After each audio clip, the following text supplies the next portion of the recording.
اعوذ باللہ من الشیطان الرجیم بسم اللہ الرحمن الرحیم اللہم صلی علی محمد وآل محمد وعجل فرجہ الثالث فی لواحق هذا الباب وہی مسائل۔ گفتگو جو ہے وہ ہماری چل رہی تھی بیع حیوان کے متعلق، ٹھیک، اور اس سے قبل انہوں نے ذکر کیا کہ حیوان کی بیع سے مراد آپ حیوان سے یہاں پر صرف جانور نہ لیں بلکہ حیوان سے مراد ذی روح ہے، تو یہاں پر عبد و کنیز کا بھی جو معاملہ ہوتا ہے بیع و فروخت وہ بھی اس میں شامل ہے، اور اسی کے متعلق جس سے پہلے کچھ باتیں ذکر کی ہیں اسی سے ملحق آج بھی گفتگو ہے۔ یہاں پر بھی مسائل جو ہیں عبد کے ہی متعلق ہے، کنیز کے ہی بیع و فروخت کے حوالے سے ہے۔ سب سے پہلا مسئلہ جو ہے وہ آسان ہے، مشکل نہیں ہے، آج کے مسائل آسانی سمجھ میں آ جائیں گے۔ المسئلۃ الاولی العبد لا یملک، حالانکہ یہ ایک معرکۃ العرب بحث ہے علماء کے درمیان میں کہ جو غلام ہوتا ہے وہ مالک ہوتا ہے یا نہیں ہوتا، ٹھیک ہے۔ آپ علماء اٹھا کے دیکھیے تو بڑی تفصیل سے اس حوالے سے بحث کی گئی ہے، ٹھیک ہے۔ بعض کہتے ہیں اصلاً جو ہے وہ عبد مالک ہوتا ہی نہیں ہے، ٹھیک ہے، جو بعض کہتے ہیں کہ نہیں عبد مالک ہو جاتا ہے۔ ایک قول یہ ہے کہ ہاں عبد مالک ہوتا ہے لیکن اس کا ملک متزلزل ہے، یعنی مولا جب چاہے اس کو منع کر کے اس کے مال کو اپنے اس میں حصے میں لے سکتا ہے۔ تو بہرحال اختلاف انہوں نے بھی کچھ اشارہ کیا ہے اس کے حوالے سے، تو یہ بہرحال یعنی اہم بحث ہے، ہو سکتا ہے آپ سے پوچھ لیا جائے۔ العبد، اور مطلب یہ اس کے متعلق کہ عبد کی ملکیت کے حوالے سے کیا اقوال ہیں اور مصنف نے کیا اختیار کیا ہے، یہ سوال بن سکتا ہے۔ تو مصنف ذکر کر رہے ہیں العبد لا یملک، کہ عبد جو ہوتا ہے وہ مالک نہیں بنتا، ٹھیک ہے۔ یہ مصنف کا حالانکہ قول نہیں ہے، مولا بھی آگے آئے گا۔ وقیلا، اس کے مقابلے میں ایک قول ہے جو کہ شیخ طائفہ شیخ توسی کا ہے، جو فرماتے ہیں کہ یملک و فاضل الضریبہ، کہ نہیں عبد جو ہے وہ مالک بنتا ہے، مگر کیا ہے، مگر جو ضریبہ سے ہٹ کر جو مال ہوتا ہے اس کا مالک بنتا ہے۔ ضریبہ کسے کہتے ہیں؟ ضریبہ یعنی سمجھ لیجئے کہ وہ یہ ٹیکس معنی تو اس کا ٹیکس، لیکن یہاں پہ ٹیکس معنی میں نہیں، یعنی معنی میں یہ ہے کہ جیسے جب کوئی اپنے غلام کو خریدتا ہے تو کس لیے خریدتا ہے؟ وہ اس لیے تاکہ اس سے کام کرائے، ہے نا۔ تو مالک نے کہا کہ میں تم سے ہفتے میں یا مہینے میں اتنا پیسہ چاہتا ہوں کہ تم مجھے کما کے دو، ٹھیک ہے۔ اب عراقی حساب سے لے لیجئے تو اس نے مالک نے کہا غلام کو کہ مجھے مہینے میں تم سے مثلا 5 لاکھ چاہیے، ٹھیک ہے۔ تو اب جو 5 لاکھ وہ کما رہا ہے اس کا تو مالک نہیں ہوگا، لیکن اگر وہ مہینے میں 6 لاکھ کما لے رہا ہے تو 5 لاکھ دے دے گا تو وہ ضریبہ ہو جائے گا، اور جو 1 لاکھ ہے اس کا مالک بن سکتا ہے شیخ طائفہ شیخ توسی، یہ فرما رہے ہیں۔ دیکھیے پہلے والے قول کی بنا پر اصلاً وہ 6 کا 6 مالک نہیں بن گیا، 6 سب کا سب کیا ہے مولا کو دے دینا ہوگا۔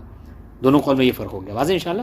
یہ وہو المروی، اور یہ جو نظریہ ہے، یہ جو قول ہے ان کا شیخ طائفہ کا، تو یہ روایت میں بھی یہی بات وارد ہوئی ہے کہ جی جو ضریبہ ہے اس کا تو مالک نہیں بنے گا، لیکن ضریبہ سے جو ہٹ کر ہے اس کا وہ مالک بن سکتا ہے، ٹھیک ہے۔ اس طریقے سے وہ عرش الجنایا علی قولین، ایک قول یہ ہے کہ وہ جو غلام ہوتا ہے وہ اس کا تو مالک بنتا ہی ہے، ضریبہ سے ہٹ کر جو پیسے ہوتے ہیں ایکسٹرا جو کماتا ہے، اور اس کے علاوہ اگر کسی نے اس پر کوئی جنایت کی اور جنایت کے عوض میں جو پیسے ملتے ہیں، مثلا کیا ہے وہ غلامی ہے، تو پہلے زمانے میں یہ اب بہرحال اسلام نے یہ شرف بخشا کہ غلامی کو ختم کر دیا ہے، نہیں ورنہ پہلے زمانے میں یہ سب بہت مطلب یعنی عجیب زندگی گزارتے تھے، ٹھیک ہے۔ جیسے آج کے زمانے میں اپنے یہاں دلت وغیرہ پہ ظلم ہوتا ہے، یعنی پچھڑے لوگوں کے اوپر، نام دلت لینا ضروری نہیں ہے، بہرحال مطلب آج بھی جو مطلب جو بڑی قوم ہے اپنے آپ کو جو چھوٹے سمجھتے ہیں ان پر ظلم کرتے ہیں، تو یہ اس سے بہت زیادہ حالات بدتر تھے اس زمانے میں، ٹھیک ہے، کہ جب اسلام لے کر پیغمبر اسلام آئے تھے تو اس زمانے میں یہی سب چیزیں تھیں، ٹھیک ہے۔ نارملی تھوڑی سی بات پر کسی کو قتل کر دینا، کسی غلام کو مار دینا، تو یہ بات ہے۔ کہنے کا مقصد کیا ہے کہ غلاموں کا اکثر یہ ہوتا تھا کہ کوئی کسی کے ہاتھ توڑ پیر توڑ دینا، آنکھ پھوڑ دینا، یہ سب چیزیں ہوتی تھیں۔ تو کہہ رہے کہ یہ جو اگر تو اس وقت جب ایسا ہوتا تو مالک کیا کرتا تھا؟ جنایت لیتا تھا کہ تم نے میرے غلام کی آنکھ پھوڑ دی، ہاتھ توڑ دیا، انگلی توڑ دی، اس کا دیت اسلام کے بعد اس کی ہمیں دیت چاہیے۔ تو کہہ رہے کہ یہ عرش جو جنایت ہے اس کا مالک کون بنے گا؟ تو کہہ رہے ہاں، اس کے حوالے سے ایک قول یہ کہ جنایت کرنے کے عوض میں جو پیسے ملتے ہیں اس کا مالک بہرحال غلام ہی ہوگا، ٹھیک ہے، اعلیٰ قولن، ایک قول کی بنا پر۔ حالانکہ بعض نے کہا کہ نہیں، اس کا بھی مالک ہی ہوتا ہے، کیونکہ وہ جس طریقے سے ہماری اور بقیہ چیزوں پر کوئی نقصان پہنچائے گا، سمجھ رہے ہیں، اور تو اس کی بھرپائی کرے گا تو کس کے مالک میرے ملکیت میں جائے گا. اس طریقے سے غلام کا بھی مالک میں وہ بھی میری ایک ملکیت ہے, اگر اس کو بھی کوئی نقصان پہنچائے گا تو اس کی بھی جو نقصان بھرپائی ہوگی وہ مالک کو ہی ملے گی. بات واضح ہوئی جی. ولو قیل, اب یہاں سے مصنف کا نظریہ آپ یہاں پر اس کو انڈر لائن کر کے لکھ سکتے ہیں کہ مختار المصنف کیا ہے. ولو قیل یملک مطلقاً, اگر یہ کہا جاتا کہ نہیں عبد جو ہے کیا ہے مطلقاً مالک ہوتا ہے, چاہے ضریبہ فاضل ضریبہ ہو یا فاضل ضریبہ نہ ہو, ٹھیک ہے. ہاں لیکنہ محجور علیہ الرق, لیکن یہ ہے کہ وہ جو پیسے ہیں اس کے ہے نا, وہ اس پیسے کو تصرف نہیں کر سکتا, خرچ نہیں کر سکتا اس کو. کس وجہ سے؟ چونکہ وہ غلامی میں ہے, غلامی کی وجہ سے وہ محجور ہوتا ہے, ٹھیک ہے. حتی یاد اللہ, یہاں تک کہ اگر خرچ کرنا چاہتا ہے تو مولا سے کہہ دے کہ مولا یہ جو ہے مثلا اینڈرائڈ موبائل آیا ہے, مجھے اینڈرائڈ موبائل چاہیے, مجھے فلاں چاہیے, اگر مولا اذن دے دے تو اسے جا کر لے سکتا ہے اسی پیسے سے, ٹھیک ہے. کانا حسناً, تو کہہ رہے اگر یہ بات کہی جاتی کہ عبد مالک بنتا ہے, ٹھیک ہے, اس ہاں لیکن اپنے جو ملکیت ہے اس میں تصرف نہیں کر سکتا جب تک کیا ہے مولا کی اجازت نہ ہو, تو یہ قول زیادہ بہتر ہوتا ہے. اس کو مصنف نے اختیار کیا ہے, ٹھیک ہے. ملکیت کا تو تصرف نہیں ہوتا ہے نا, ملکیت کا تصور ہاں جب تصرف کو سے حق ہوتا ہے. ہاں نہیں تو وہ اسی لیے بعض لوگوں نے کیا ملک متزلزل کہا جاتا ہے, ٹھیک ہے. جب چاہے مولا, اب دیکھیے یہ ایک اصطلاح ہم تو علماء وغیرہ میں ہے کہ عبد مالک بنتا ہے لیکن اس کی ملکیت متزلزل ہے, مولا جب چاہے اس کو ختم کر سکتا ہے, اپنے اس میں لے سکتا ہے کمانڈ میں سب کچھ, ٹھیک ہے. کچھ پوچھ رہے تھے آپ اختر بھائی؟ جی یہ حسنا یہ کسی طریقہ, ہاں یعنی یہ جو پہلے لاسٹ والا قول ہے ولو قیل, یعنی لو کا جواب ہے کانا حسنا, لو شرطیہ کا جواب ہے اگر یہ کہا جاتا تو بہتر ہوتا, ٹھیک ہے. کانا حسنا. الثانیہ, دوسرا مسئلہ, من اشترى عبدا له مال, ٹھیک ہے, کانا مالہ لمولاہ الا یشترطہ المشتری. اگر کسی نے کسی غلام کو ایسے غلام کو خریدا جس کے پاس مال ہے, ٹھیک ہے, مثلا اس نے بینک میں اپنے پیسہ رکھ رکھا ہے, ٹھیک ہے, اور کسی مشتری نے اس غلام کو خرید لیا, تو اب وہ جو اس کا مال ہے غلام کا وہ کس کا ہوگا؟ کہہ رہے کہ جو بائے ہے یہ اس کا پہلا والا مال ہے وہ اس کا مال ہوگا, ٹھیک ہے. ہاں الا یشترط, مگر یہ کہ جو مشتری ہے وہ اس شرط پہ خریدے کہ میں اس غلام کو خرید رہا ہوں اس شرط پہ کہ جو اس کا مال والا ہے نا وہ سب بھی مجھے دینا ہوگا. اگر بھائی نے قبول کر لیا پہلے والے مولا نے تو پھر کوئی مشکل نہیں ہے. واضح انشاءاللہ جی. وقیلا, ابن براج نے کہا ان لم یعلم به البائع فهو له, اگر بائع کو اس کا علم نہ ہو, اس کے پیسے یعنی کہ غلام کے پاس پیسے ہیں, مال ہے, ٹھیک ہے, تو پھر یہ بائع کا ہوگا بنا, ہاں فول البائع, کیونکہ وہ اس کو علم نہیں ہے اس وجہ سے اس کا ہوگا. اور اگر وہ ان علما, لیکن اگر وہ اس کو معلوم ہے کہ ہاں مال, یعنی دیکھیے گا کہ اس کو معلوم ہے کہ میرے غلام کے پاس اتنے پیسے اس کے باوجود بھی وہ بیچ رہا ہے نا, فہو للمشتری, اس صورت میں کیا ہے وہ مشتری کی نہیں, اس کو جب جان رہا ہے تو اس کو نہیں بیچنا چاہیے تھا, اس مال والا ہے اس کو خود ہی تصور پہلے کر لینا چاہیے تھا اس کا معاملہ, ٹھیک ہے. قول المشتری والاول واشهر, حالانکہ یہ قول ہے لیکن اشہر جو ہے علماء کے درمیان وہ پہلا والا ہی قول ہے. واضح انشاءاللہ کہ بائع کا ہوگا, مگر یہ کہ مشتری شرط رکھتے. ولو قال للمشتری اشترنی ولک علی کذا لم یلزمہ وان اشتراہ. سنیے گا, اگر ولو قالا میں ہوا کس نے پلٹے کی طرف نہیں عبد کی طرف, عبد نے کہا مشتری کو مخاطب کر کے کہ ایسا کرو مجھے خرید لو, اشترینی مجھے لے لو, مجھے خرید لو, وَلَكَ عَلَيَّ كَذَا, اور اس کے بدلے میں تمہیں کیا کروں گا, کما کر مثلا 1 ملین دے دوں گا یا فلاں اتنا دے دوں گا, ٹھیک ہے. اس نے کیا کیا, خرید بھی لیا. تو کہ گرچہ اس نے یہ ایسا کیا ہے, عبد نے ایسا کہا ہے, لیکن پھر بھی اس کے اوپر لازم نہیں ہے کہ جب وہ خرید لے مشتری تو اس کو کمانے کے بعد 1 ملین دے بھی. لم یلزم ہو, تو وہ جو اس نے کہا تھا ہے نا, کہا تھا کہ میں عبد کو پابندی بنائے گا, لم یلزم ہو نہیں, لم یلزم ہو مشتری پابندی بنائے گا نہیں, اس نے اپنے اوپر واجب قرار دے لیا تھا, اب اس نے اس کو خرید لیا. اب اگر مشتری کہتا ہے کہ جاؤ تم کہو, تو یہ کہنا مشتری کے لیے صحیح نہیں ہے. نہیں, لم یلزم و ان اشترا ہو, تو کہہ رہے کہ اس پر لازم نہیں ہے, کس کے اوپر, عبد کے اوپر, کہ بعد میں جو کہا ہے کہ 1 ملین دیں گے تو بعد میں کما کر اس کو لازم ہے کہ وہ دے ہی, ٹھیک ہے. وہی اشترا ہوگا جو اس نے اس کو خرید ہی کیوں نہ لیا ہو. واضح انشاءاللہ.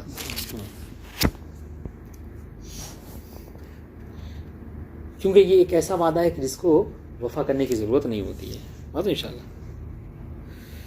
دیکھیے آپ نے جو بات کہی 477 ہے نا. قال العبد للمشتری، عبد نے مشتری سے کہا کہ اشتری وعطی کا 1000 دینار. ٹھیک ہے، مجھے خرید لو، میرا مولا مجھ پر ظلم کرتا ہے بڑا، تم خرید لو، میں تمہیں 1000 دینار دوں گا. فإن اشتراہ، ٹھیک ہے، اس نے کیا کیا، مجھ نے خرید دیا. لا یجب علی العبد ان یعطیہ الالف حتی اذا کان العبد معلوم. گرچہ اس کے پاس مال ہے غلام کے پاس، پھر بھی اس کو واجب نہیں ہے کہ اس کو دے. ٹھیک ہے، چونکہ اس دیکھیے نا، اس کے کہنے سے وہ کوئی واجب تھوڑی ہو جاتا ہے اس کے اوپر خریدنا. وہ تو ایک مطلب اختیاری کام ہے. ٹھیک، اگر آپ اس میں حاشیہ پورا پڑھ لیجئے گا، اس میں یہی مسئلہ مطلب یہی ہے. وقیلا، ایک قول یہ ہے کہ ان کان لہ مال حین، دیکھیے اس سے بتائی ہو جائے گی اس بات کی جو تشریح کی ہم نے. وقیلا، ایک قول یہ ہے کہ ان کان لہ مال حین قال لہ لزما. ٹھیک ہے، ہاں، حین قال لہ لزما.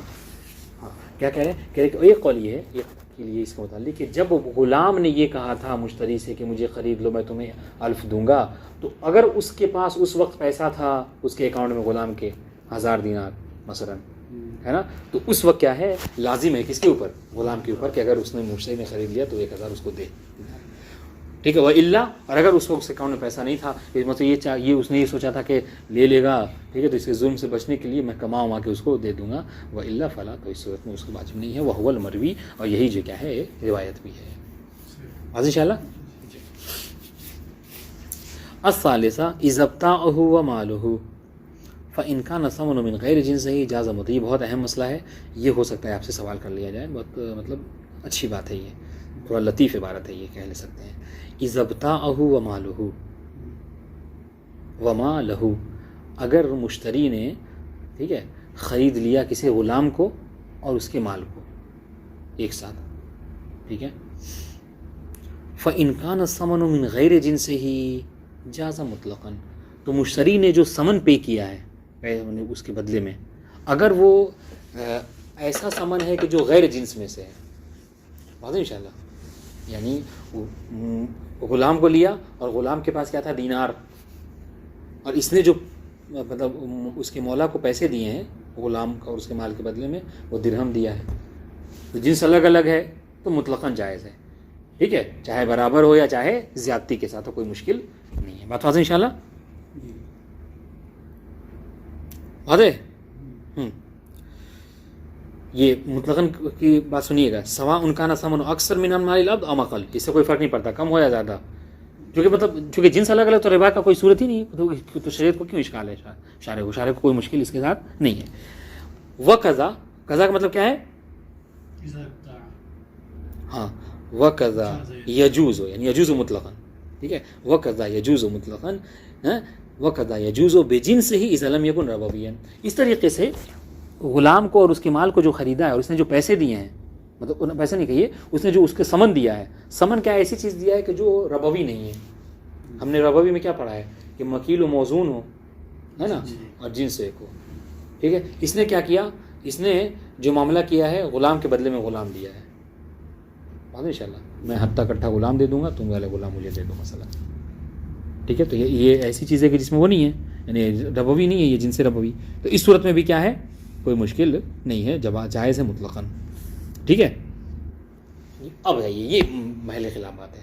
تو یہاں پر آپ چاہیں تو اس کو تین مسئلے بیان کر گیا، 3 مسئلے بیان کر دیے انہوں نے. ولو کانا ربویًا، لیکن جو ثمن کانا میں ہوگا ہم سمجھ گئے، ولو کانا ثمن ربویًا وبیع بجنسہ، اور اگر جو ثمن دے رہا ہے مشتری وہ ربوی میں سے ہے. ٹھیک ہے، اس کہنے کیا مطلب، دیکھیے گا، غلام کے پاس جو پیسے ہیں وہ کیا ہیں، وہ دینار میں ہیں، اور یہ خرید رہا ہے وہ بھی دینار میں. ٹھیک ہے، تو ثمن جو دے رہا ہے وہ، اور یہ دونوں دینار تو اس میں وہ ہو سکتا ہے، ربا کا وہ آپشن ہے اس میں. وہ بھی اب جنس سے ہی، اور اسی جنس سے اس کو بیچا بھی گیا ہے دینار سے ہی. تو اس صورت میں کیا ہے، فلا بد من زیادت عن مالہ تقابل المملوک. تو اس صورت میں ضروری ہے کہ کچھ زیادہ دینار انسان جو ہے کیا ہے، یعنی مشتری جو ہے وہ کچھ زیادہ دینار دے. ٹھیک ہے، یعنی اگر سن لیجئے مسئلہ کیا ہے، اگر غلام کے اکاؤنٹ میں مثلا 1000 دینار ہے، ٹھیک ہے، تو اب یہ 1000 دینار میں غلام کو نہیں خرید سکتا. کیوں؟ ربا ہو جائے گا. اس لیے کہ 1000 دینار تو 1000 دینار کے بدلے ہو گیا ہے نا. پھر جو غلام کو لے رہا ہے وہ کس کے بدلے میں؟ تو زیادہ لے رہا ہے. تو اس صورت میں کیا کرے گا؟ 1000 دینار ٹھیک ہے کے بدلے میں کیا پے کرے گا؟ مثلا 1500 دے دے. تو اس صورت میں یہ ہوگا کہ 1000 کے دینار کے بدلے 500 کا غلام آ گیا. تو اس صورت میں کوئی مشکل نہیں ہے. بات واضح؟ مثال سنیے. کما لوکان للعبد دنانیر. عبد کے پاس جو کیا ہے کچھ ہم دنانیر کہہ رہے ہیں, ہم نے 1000 فرق کر لیا, اس کو 1000 اکاؤنٹ میں. وہ اراد بیعہ مع مالہ بدنانیر, اور اس کو بیچنا چاہ رہا ہے. اس کو غلام کو دینار کے ساتھ بیچنا چاہ رہا ہے. فلا بد من زیادہ دنانیر ثمن عن دنانیر العبد. تو اس صورت میں کیا ہے؟ اس صورت میں عبد کے پاس جتنے دینار ہیں 1000, اس سے زیادہ ثمن لینا چاہیے بھائی کو. ٹھیک ہے. فلو استویا او کان ثمن اقل سارا ربا. بس اگر اس نے بھائی نے کیا ہے برابر لے لیا تو بھی ربا ہے, چونکہ 1000 کا 1000 ہو گیا, غلام فری میں جا رہا ہے, تو یہ ربا ہے. ٹھیک ہے. اور سارا عقل, اگر عقل لیا تو بھی ربا ہے. مثلا اذا کان العبد 100 دینار فباعہ ومالہ ب100, یہ ربا ہے, سارا ربا. اذ سارا 100 دینار مقابل 100 دینار وزیادہ تو آپ انشاءاللہ یاد ہے. اس لیے ہم چاہ رہے کہ کچھ زیادتی ہو تاکہ یہ کہا جائے کہ ہاں ربا نہیں. اب آئیے الرابعہ یجب ان یستبرأ الامہ قبل بیعہا اذا وطأ المالک بحیزۃ او 45 یوما ان کان مثلها تحیز ولم تحز. آسان سا مسئلہ ہے کہ اگر کوئی مالک اپنی کنیز کو بیچنا چاہ رہا ہے, ٹھیک ہے, اور وہ کنیز بھی ویسی ہے کہ جس کے ساتھ اس نے جمع کر رکھا ہے, تو اس صورت میں اس کو چاہیے کہ استبرا کرے پہلے. یعنی کنیز کو بنا استبرا کے نہیں بیچ سکتا. استبرا کیا ہے؟ استبرا یہ ہے کہ یا تو یعنی اس کو بیچنے کے لیے ایک حیض کا انتظار کرے, کہ جب کنیز کو حیض دیکھ لے, حیض سے فارغ ہو جائے تو اس کو بیچ دے. تو حیض کا آنے کا مطلب کیا ہے؟ حیض آنے کا مطلب یہ ہے کہ یہ حاملہ نہیں ہے, جس وتی جو اس نے کی اس سے وہ حاملہ نہیں ہے. چونکہ حیض کے بارے میں کیا ہے, میڈیکل بھی یہی اسی بات کہتی ہے کہ جب وہ جو حیض خون حیض ہوتا ہے, یہ کیا ہوتا ہے؟ یہ وہی خاتون کا بیض ہوتا ہے, یعنی ٹھیک ہے, کہ جو مطلب گھل جاتا ہے اور وہ خون کی شکل میں کیا ہوتا ہے, وہ بہہ جاتا ہے. اس طریقے سے کہ اگر یہ جمع رہ جائے تو یہی جو ہے کیا ہے آگے چل کے بچہ ہوتا ہے. بات واضح انشاءاللہ جی. تو حیض آنے کا مطلب کیا ہے کہ اکثر غالباً ایسا ہوتا ہے کہ ایام حمل میں حیض نہیں آتا ہے, مطلب 99% سمجھ لیجیے. بلکہ ایک نشانی بھی یہی ہوتی ہے, اب پہلا شادی شدہ ہیں, نشانی بھی یہی ہوتی ہے کہ جب 2 ماہ 3 ماہ حیض نہ آئے تو پھر چیک اپ وغیرہ کے لیے انسان چلا جاتا ہے. ٹھیک ہے. خیر, تو کیا ہے یہ استبرا؟ کیا ہے استبرا؟ یہی ہے. استبرا کا طریقہ کیا ہے؟ استبرا وہ یعنی وہ پیشاب والا استبرا نہیں. یہاں پہ استبرا سے مراد کیا ہے؟ استبرا یہ کہ ہاں یعنی یہ کہ ایک حیض دیکھ لے. اگر حیض دیکھنے کا مطلب یہ کہ حامل نہیں ہے. اچھا, تو یہ تو اس کے لیے ہے نا کہ جس کو حیض آئے. بعض خواتین ایسی ہوتی ہیں کہ جس کو کبھی کبھی حیض نہیں آتا ہے. اگر اس کو حیض نہ آئے تو کہہ رہے کہ ہاں اس کی ڈیٹ لیجیے 15-45 دن کیا ہے انتظار, یعنی جب سے جمع کیا ہے اس کے بعد سے 45 دن انتظار کر لے, 46ویں دن سے چاہے تو اس کا معاملہ کر سکتا ہے. او 45 یومن ان کان مثل تحیض ولم تحیض. اگر وہ ایسی کنیز ہے کہ اس کی عمر کی جو لڑکیاں ہیں وہ حیض تو دیکھتی ہیں لیکن یہ جو کیا خون حیض نہیں دیکھتی. ٹھیک ہے, تو اس کے بعد ہی بیچا. وقضا یجب علی المشتری اذا جہل حالها ويسقط استبراؤها اذا اخبر الثقه انه استبراها. ٹھیک ہے. اور اس طریقے سے کہہ رہے ہیں کہ اس طریقے سے مشتری پر بھی واجب ہے کیا استبراء کرنا. کب؟ کہ جب اذا جہل حالها, جب مشتری اذا جہل حالها کہی ہے. ٹھیک ہے, جب مشتری اس کے حال سے کیا ہو, ناواقف ہو, نہیں پتہ ہے. اس صورت میں کیا ہے وہ کہیں ایسا نہ ہو کہ مطلب وہ ہو جائے, نطفہ مل جائے, اس لیے ضروری ہے کہ استبراء کر لے اس کا. بات ان شاء اللہ. اب سنیے گا وَيَسْقُطُ اسْتِبْرَاؤُهَا إِذَا أَخْبَرَ الثِّقَةَ أَنَّهُ اسْتَبْرَأَهَا. لیکن اگر کسی ثقہ نے خبر دے دی کہ نہیں جس مالک سے تم نے خریدا ہے اس مالک نے اس کا استبراء کر رکھا ہے, تو اس صورت میں استبراء کیا ہے وہ ساقط ہے مشتری سے, وہ جمع کر سکتا ہے. وَقَضَا, قضا یعنی کیا مطلب یسقط استبراء, ہاں استبراء ساقط ہو جائے گا کب؟ لو کانت لامرأۃ, کہ یہ خاتون آئی یعنی کنیز جو جس سے کنیز اس نے خریدا ہے وہ اس کی مالکہ تھی, یعنی وہ لیڈی تھی. ٹھیک ہے, تو پھر تو یہاں پر یہ مسئلہ ہی نہیں ہے, اس کے حمل کا، ہے نہیں، تو یہاں پر استبراء ساقط ہے. اور اس طریقے، یا پھر یہ او فی سن من لا تحض صغر او کبر، یا پھر یہ کہ جس کنیز کو خریدا ہے، ٹھیک ہے، وہ کنیز اس سن میں ہے کہ جس سن میں کیا ہے حیض نہیں ہوتا، ہے نہیں. جب حیض نہیں ہوتا مطلب کیا، بچہ بھی نہیں ہوگا، مثلا کیا بہت زیادہ چھوٹی ہے، ٹھیک ہے، 9 سے کم یا 55 اور 60 سے زیادہ ہے، بات ان شاء اللہ. او حاملن، یا پھر استبراء اس کو بھی ساقط ہے کہ جب کیا ہے کسی حامل کو خریدنا ہے کنیز کو. او حائزن الا بقدر زمان حیضها، یا پھر یہ کہ حائز ہے، وہ حالت حیض میں ہی خرید رہا ہے، ٹھیک ہے، الا بقدر زمان حیضها، کہ جتنے دن وہ حیض میں ہے پھر اس کے بعد اس کو حیض کی ضرورت، استبراء کی ضرورت نہیں ہے، ٹھیک ہے. اور ظاہر سی بات ہے، اور جو مطلب جو ایام چل رہے ان ایام میں وہ جمع کر بھی نہیں سکتا کیونکہ حالت حیض ہے. نعم لا يجوز وطء الحامل قبلا، یہ مطلب دقیق ہے، سنیے گا یہ مسئلہ. نعم لا يجوز وطء الحامل قبلا قبل ان يمضي لها 14 و10 ایام، ٹھیک ہے. ہاں کہہ رہے کہ اگر مشتری نے کسی ایسی کنیز کو خریدا ہے کہ جو حامل ہے، تو حامل کنیز کے ساتھ وطی نہیں کر سکتے، جمع نہیں کر سکتا، کب تک کہ 4 مہینہ 10 دن قبل میں، ٹھیک ہے جی. ویکرہ بعدہ، ان 4 مہینے 10 دن کے بعد سے جمع کرنا کیا ہے، مکروہ ہے. بات واضح. ولو وطأها عزل عنها استحبابا، اور اگر کوئی نہیں مطلب برداشت نہیں کر پا رہا ہے، ٹھیک ہے، اور اس کو کرنا ہی ہے مثلا وطی، تو اس صورت میں کیا ہے اس کو واجب ہے، مستحب، واجب نہیں ہے، مستحب ہے کہ عزل کرے. عزل کیا ہے، یعنی یہ کہ خارج رحم میں منی کو گرانا، ٹھیک ہے. ولو لم یعزل، اور اگر وہ ایسا نہیں کرتا ہے، عزل نہیں کرتا، کرہ لہ بیع ولدہا، تو اس صورت میں اب بعد میں جب وہ ولادت ہو جائے گی تو اس کے بچے کا بیچنا اس کے لیے کیا ہے، مکروہ ہوگا. کیوں؟ اس سے کہ سمجھ لیجئے کہ ایک طرح کا احتمال پایا جاتا ہے کہ اس کا بھی یہ بیٹا ہو، چونکہ حالت حمل میں اس نے کیا ہے اس سے قربت کی ہے، ٹھیک ہے. ویستحب لہ ان یعزل لہ من میراث خصاً، اور یہی نہیں بلکہ اگر حالت حمل میں اس نے قربت کی ہے، ٹھیک ہے، تو مطلب اس کے حکم میں نازل کیا گیا بیٹے کے. مستحب، البتہ یہ واجب نہیں ہے، مستحب ہے. کیا مستحب یہ ہے کہ آپ اس حالانکہ یہ کنیز جو مطلب مولود لے کر کسی اور کا ہے، لیکن اس کو بھی چاہیے، مستحب ہے کہ اپنے میراث میں سے کچھ حصہ اس بیٹے کو دے، کیونکہ ہاں چونکہ اس نے حالت حمل میں دخول کیا ہے. البتہ یہ مستحب ہے. ان شاء اللہ ویستحب للمشتری، ہاں ویستحب للمشتری الواطی کہہ سکتے ہیں کہ مشتری واطی، ہاں ان یعزل لہ من میراثہ قسطا، کہ وہ مولود کے لیے جدا کرے، ٹھیک ہے، اپنے میراث میں سے کچھ قسط، ان شاء اللہ کچھ حصہ.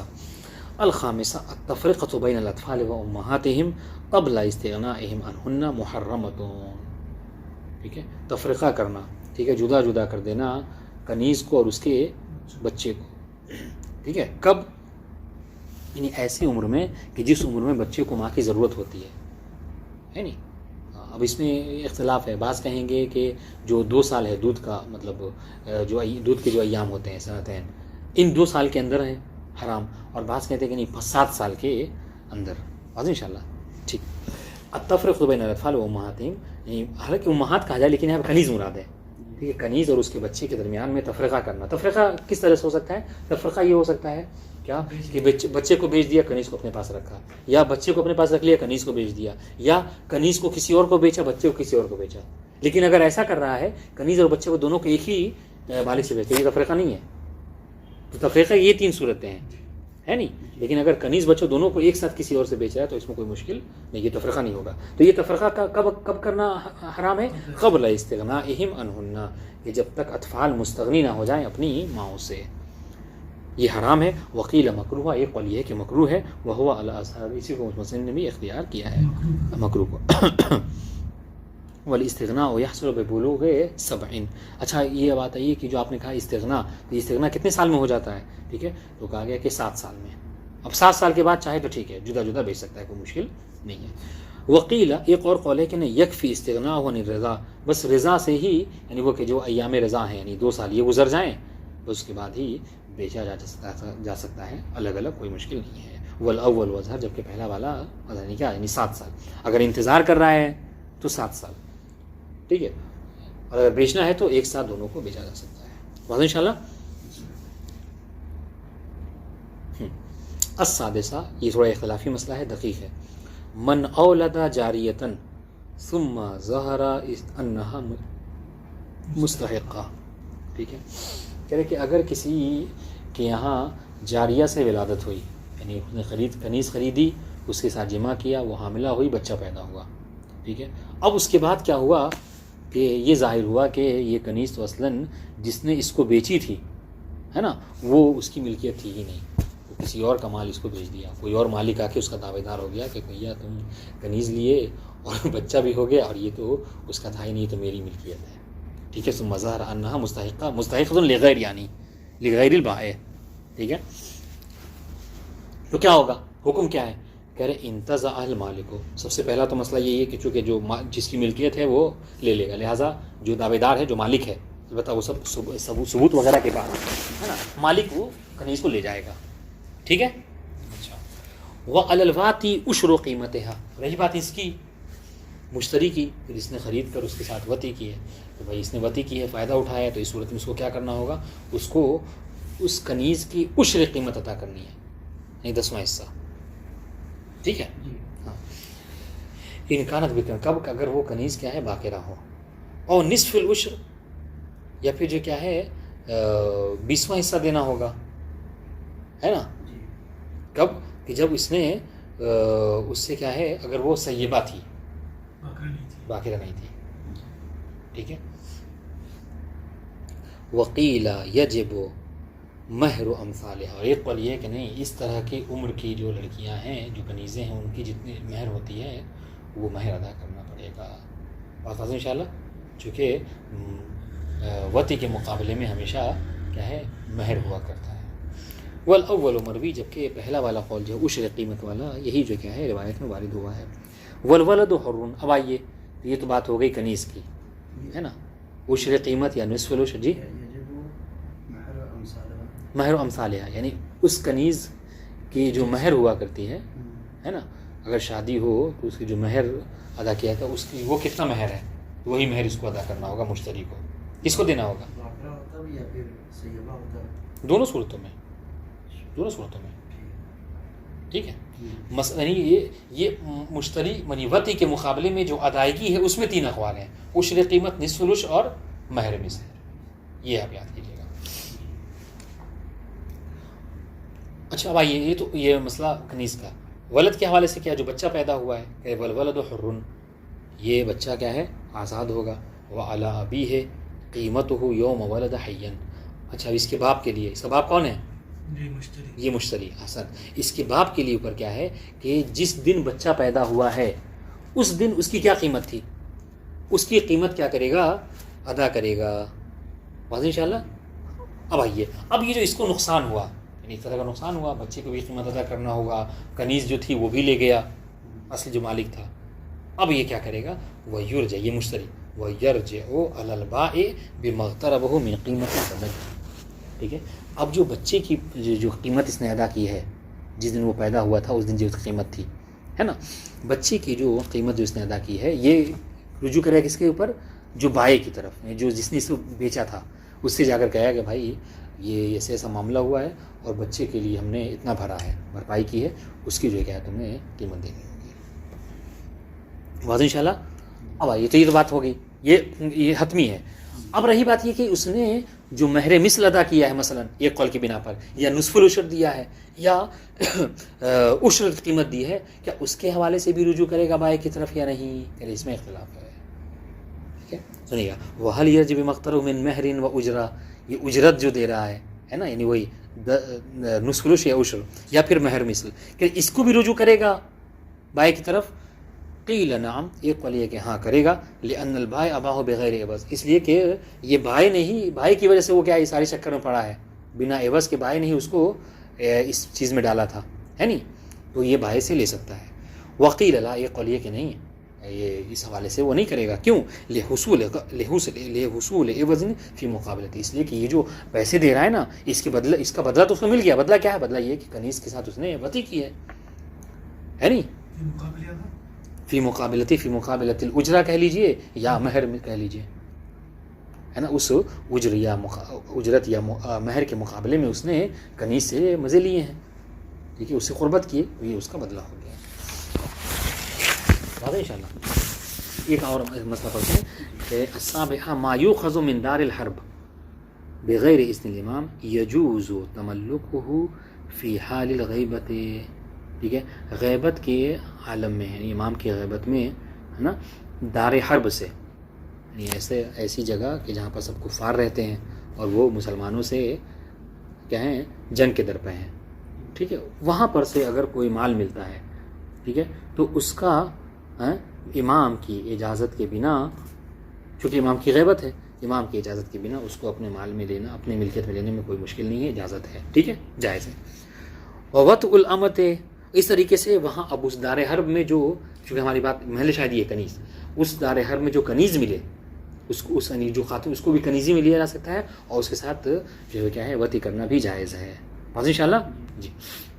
وَيَسْتَوِي فِي ذَلِكَ ما يسبیہ المسلم وغیرہ، اور اس حکم میں مساوی ہیں. ٹھیک ہے، یعنی کہ اگر کنیز ہو تو اس سے جمع کرنا جائز ہے. ٹھیک ہے، یا اگر ملکی کوئی ایسا مال ہے تو اس کو اپنی ملکیت میں لینا.